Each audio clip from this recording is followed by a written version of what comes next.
Welcome back, friends. So we are learning about management development programs under the category of training and development process or training and development aspect of human resource management. So we have learned as for now what is management development, what is the need of having a management development program and why it is so important. So moving further, we are now going to learn about the process of management development. So as far as the process of management development program is concerned, the first step in the process is to identify organizational needs. So it is very important for an organization to understand and to identify as to what is their current level and what are their future requirements in terms of skills, competencies, what leadership qualities they need at various management levels. So it is very important that you understand what is your current state and what is your future requirement, and that is how the process of management development program begins or starts. So the second step in the process is to set development goals. So I have stated that earlier also that be it a training program or be it a development program, whatever we want to achieve, that goal should be clearly understandable and clearly communicated to your employees. Now, in this step, you have to define the clear and measurable development goals, and these goals, again it is very important that they should be aligned with the organization's strategic objectives. The leadership goals or development goals, they should not be different from what the organizational goals are. So they should be strategically aligned. Then these goals should address specific areas for improvement, and it should target the desired skills and competencies for each individual. So that is the importance of having goals in a MDP program. Then the next step is individual assessment. You must evaluate the skills, knowledge and performance of potential candidates for management development program. So whosoever has to undertake this development program, their current assessment has to be done in terms of their skills, knowledge and the performance. Then this assessment may include performance appraisals, a 360-degree feedback, psychometric assessments and interviews. So all these methods, they will help you give the assessment of the individual. Then the next step is design the development programs. So this is again a very crucial step in the process. So develop a comprehensive MDP that can cater to the identified needs and goals. So since in the previous steps you have identified what your goal is, you have also identified the gaps by assessing the individual's knowledge, skills and abilities. So on the basis of that goal and on the basis of the gap that you have identified, now is the time to develop and design this MDP. These programs should incorporate a mix of training methods. We have already learnt about the training methods on the job, off the job. So you can have a mix of all the training methods that are feasible for you to have, like coaching can be taken care of, job rotations can be used and action learning projects can be used while designing a development program. Then is the time to evaluate the ROI, that is the return on investment. Now assess the ROI of MDPs by measuring the impact on individual performance, leadership effectiveness, employee engagement and organizational outcomes. Use these insights to refine and improve the future development initiatives. So this is again a very crucial step in the process, because even if you are undertaking a training program or a development program, it is very important for an organization to understand the ROI, because they are investing their money, they are investing their resources and time in upskilling and developing the employees. So it is important for the organization to understand what benefits, what return on investment we are going to have, and that can be assessed on the basis of how your employees are performing, how your leaders are performing. So that evaluation of return on investment can be done, and in the end it is the ongoing evaluation. So you can continuously monitor and evaluate the progress of participants throughout the process. So whatever they have learned, whatever progress the effort that they are showing, that can also be monitored and evaluated. And assessments can again include performance evaluations, feedback sessions, even self-assessments can be done, and post-training evaluations can be done to measure the effectiveness of the program. So moving further, friends, we are now going to learn as to what are the various approaches to these management development programs. So based on their specific needs, resources and development objectives, the organizations can adopt a combination of these approaches. So there are a number of approaches that we are going to learn, and it is dependent on the organization as to which approach suits them. So a well-rounded MDP, it integrates various approaches to provide a comprehensive learning experience for managers at different level of organization. So the first such approach is the formal education program. So here there is a collaboration with renowned business schools or educational institutes to provide formal management education program. So many a times organizations, they collaborate with the renowned business schools like IIMs for or other top class educational institutions to provide formal management education. They offer executive MBA programs or specialized courses that are designed specially or customized for managers to enhance their knowledge and skills. So this is one approach where the organizations, they collaborate with renowned B schools and they offer executive MBA programs for their leaders, and it focuses on strategic thinking, leadership, decision making and other essential management competencies, and it provides a structured curriculum with lectures, case studies, assignments and examinations. So these programs are basically designed for employees working at leadership level.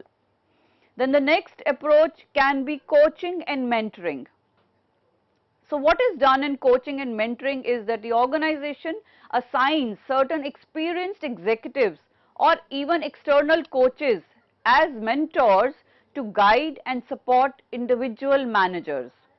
It provides one-on-one coaching sessions to address specific development needs. So it has been observed that many a times the leaders, they have certain blind spots because there are certain aspects of their personality that they themselves do not know, but the subordinates working under them, they understand and they know that particular pain point of an individual. So through coaching or through one-on-one session coaching sessions, these specific personality aspects can be taken care of. It offers regular feedback, guidance and advice on leadership challenges and skill enhancement. It also facilitates a supportive relationship that will encourage growth. Now the next approach is about job rotation and job enrichment. So you must have heard of these two phrases, job rotation and job enrichment, and you must be aware of the difference between these two terms. Now job rotation, it offers opportunities for managers to rotate across different departments, functions or even geographical locations. So an individual is rotated and is said to perform various tasks in different departments. The roles can be different, responsibilities can be different and even their geographic location can be different. And job enrichment, it exposes managers to diverse work environments and challenges to broaden their skill set. So in job rotation, mostly the the task or the skills required is same in performing all the jobs, whereas in job enrichment, when we talk of enrichment, there is broadening of your skill set. Here you assign special projects or responsibilities to employees in order to expand their knowledge and their experience. You provide feedback and support during the rotations and facilitate a learning and development environment. So another approach is of action learning. So here you engage managers in real world problem solving projects or initiatives. So you get a feel of what the real world problems you will be facing as a leader of tomorrow. You form teams to tackle complex business challenges and find innovative solutions to these problems. It encourages collaborative learning and knowledge sharing within a group, and it also facilitates reflection and analysis as to extract key learning from action projects. Another approach is cross-functional exposure. So cross-functional exposure, it enables the managers to gain exposure of different areas of organization beyond their immediate function. So a leader must be aware of all the various areas within the organization.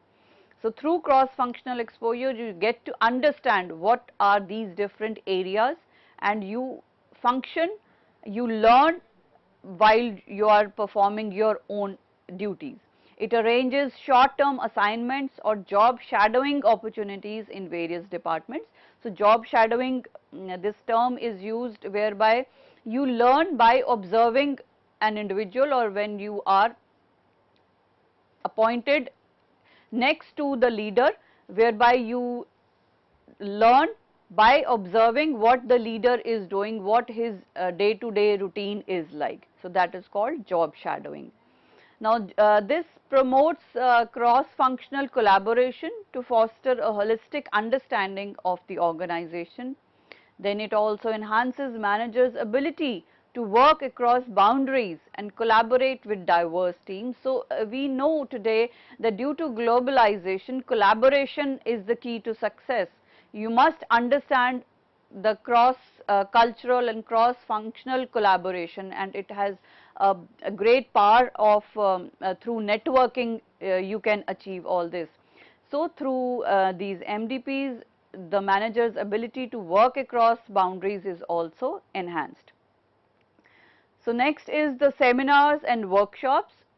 So it conducts management seminars and workshops which are led by subject matter experts, and these seminars and workshops, they focus on specific topics such as leadership skills, communication through across cultures or through geographic boundaries, the negotiation skills or change management are some of the topics that are covered during seminars. It incorporates interactive exercises, group discussions and case studies for practical learning.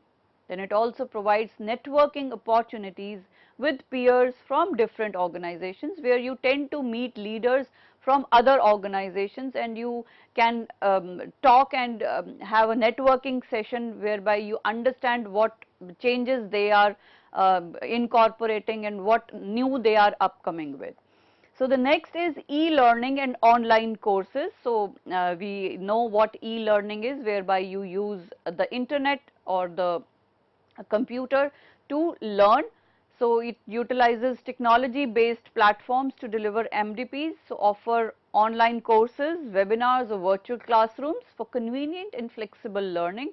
So e-learning is always convenient because you can sit back at the comfort of your home and you can still keep on learning through online courses, or they can be pre-recorded courses, or they can be live courses also. So this provides access to self-paced modules. So these are self-paced, means you can learn at your own sweet goodwill, and you can have it whenever you are free, whenever it is convenient for you to go through these modules or videos, and it has an interactive simulations also. It facilitates remote learning, allowing the managers to acquire knowledge and skills at their own pace. Now, coming to the next aspect of an MDP is assessing the effectiveness of an MDP. Now, as I said that be it a training program or be it a development program, it is very important for an organization to understand and assess what the effectiveness has been. So, whether the MDP has been effective, whether the employees or the leaders have learned something and their performance has improved or not, that is where this process of assessing the effectiveness lays emphasis on. So, the first aspect is participant feedback and evaluation. So, these are the methods of assessing effectiveness of MDP. So, first and foremost is participant feedback and evaluation. So, the organizations, they can use surveys or feedback forms to collect their perceptions on programs' content, relevance and overall effectiveness. So, how the participants feel that the program was in terms of the content and what was its relevance and what was its overall effectiveness. Then you can assess the participants' satisfaction levels, the perceived skill enhancement and applicability of learning to their roles. The next method can be pre and post training assessment. So, as the name states, and it is very clear from the name itself, that you assess your pre skills and then you assess the post training skills, and then you can understand what the participant has gained through the development or the training program.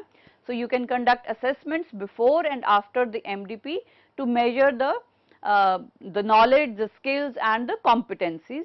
Then use pre-training assessments to establish a baseline and identify the areas for improvement. So, with the help of pre and post training assessments, you can easily identify what all you have improved and gained through the program. Then you can compare the result of post training assessments and you can evaluate the impact and effectiveness of program in enhancing the participants' capabilities. So, the next method is the performance matrix and KPIs or the key performance indicators. So, you can define the performance matrix which are relevant to specific objectives of the MDP. Then you can measure the changes in participants' performance against these matrix. So, first you identify what performance metric you are taking as a baseline or as an objective of the program, and then you measure what changes you have observed in the participants' performance. For example, you can track the improvements in decision making. If decision making is one of the metrics, you can identify and evaluate what changes you see in the participants' performance in terms of decision making, or you can make leadership effectiveness as one of the metrics, or employee engagement can be one of the metrics for which you want to enhance the skills of your leaders. So, these can be done to assess the effectiveness. Then there is long term career progression and success. This is also one of the methods to see the effectiveness of an MDP. So, here you monitor the long term career progression of individuals who have completed MDP, and how it is done. You assess if the participants have moved on to higher level positions or taken on increased responsibilities. So, if you feel that an individual who has undertaken or undergone an MDP moves to a higher level position or moves to a top level position, that means that MDP has been effective. It evaluates the correlation between their development and subsequent success in their roles. So, if the MDP has been effective, it has led or it has pushed the individual from one level position to a higher level position. So, that clearly states the effectiveness of the MDP. Then there is a 360-degree feedback.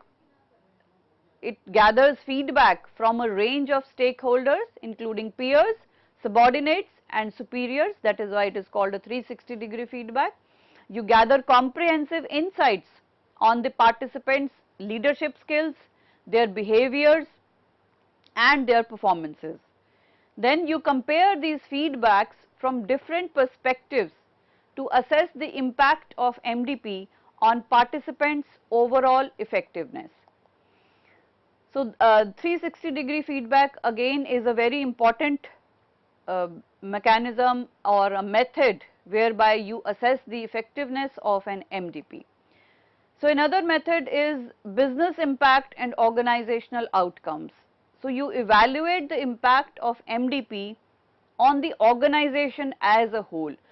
So, here we are not just talking of the individual impact, that is what impact MDP has on an individual. No, here we are talking of the holistic organization.